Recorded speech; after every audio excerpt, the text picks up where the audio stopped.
रत्नागिरी जिल्ह्यातील प्रस्तावित वाटत MIDC प्रकल्पाच्या विरोधात उभ्या राहिलेल्या ग्रामस्थांच्या भावना समजून घेण्यासाठी रत्नागिरीचे जिल्हा पोलीस अधीक्षक नितीन बगाटे यांनी बुधवारी थेट शेतशिवार आणि वाड्यांमध्ये जाऊन प्रत्यक्ष पाहणी केली। हे केवळ औपचारिक दौरे नव्हते, तर प्रशासन आणि जनतेमधील दुरावा मिटवणारा एक लोकाभिमुख संवाद होता। या दौऱ्यात एक अनोखा क्षण सर्वांच्या नजरा वेधून गेला। बगाटे यांनी स्वतःचे बूट काढले, हातात घेतले आणि निसर्गरम्य पाण्याच्या प्रवाहातून चालत ग्रामस्थांच्या वाड्यांमध्ये पोहोचले। ही कृती केवळ त्यांच्या पदाची नव्हे, तर लोकांच्या समस्यांप्रती असलेल्या संवेदनशीलतेची साक्ष होती।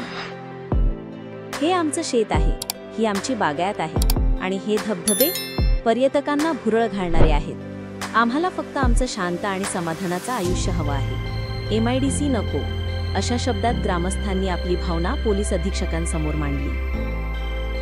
या दौऱ्यात आंदोलनकर्ते ग्रामस्थांनी त्यांच्या वाड्यांमध्ये फिरवून निसर्ग व शेतीविषयी आपली भावनिक बांधिलकी समजावून सांगितली। यावेळी उपस्थित असलेले पोलीस अधिकाऱ्यांनीही ग्रामस्थांचे मुद्दे शांतपणे ऐकले। पोलीस अधीक्षक बगाटे यांची ही कृती लोकसेवेचे एक वेगळेच उदाहरण ठरली।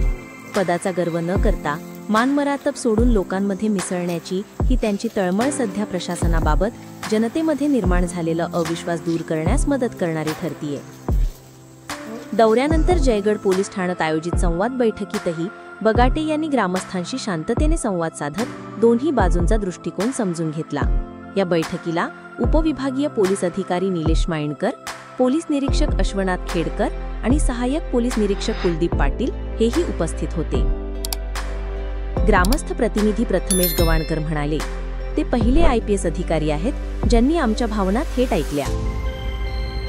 अलीकडेच ग्रामस्थांनी मोठा मोर्चा काढून प्रशासनाला जागृत करण्याचा प्रयत्न केला होता। त्या पार्श्वभूमीवर हा दौरा अधिक महत्त्वाचा ठरतो। प्रशासनाच्या मते औद्योगिक विकास अपरिहार्य आहे, तर ग्रामस्थ निसर्ग, शेती आणि पारंपरिक जीवनशैलीच्या रक्षणासाठी ठाम उभे आहेत। त्यामुळे या संघर्षाच्या पार्श्वभूमीवर एक प्रश्न उपस्थित राहतो, शासन केवळ दौऱ्यांपुरतेच सीमित राहणार का, की ग्रामस्थांच्या भावना गांभीर्याने घेऊन त्यांच्या हिताच्या निर्णयाकडे वाटचाल होणार? शेती, निसर्ग, धबधबे, बागायत हेच वाटतचं खरे वैभव आहे। आता निर्णय शासनाच्या हातात आहे। वाटतला सन्मान मिळणार की संघर्षाची किनार?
अशाच नवनवीन घडामोडी पाहण्यासाठी 24 न्यूज चॅनलला आत्ताच सबस्क्राईब करा, शेअर करा आणि बेल आयकॉनला प्रेस करायला विसरू नका।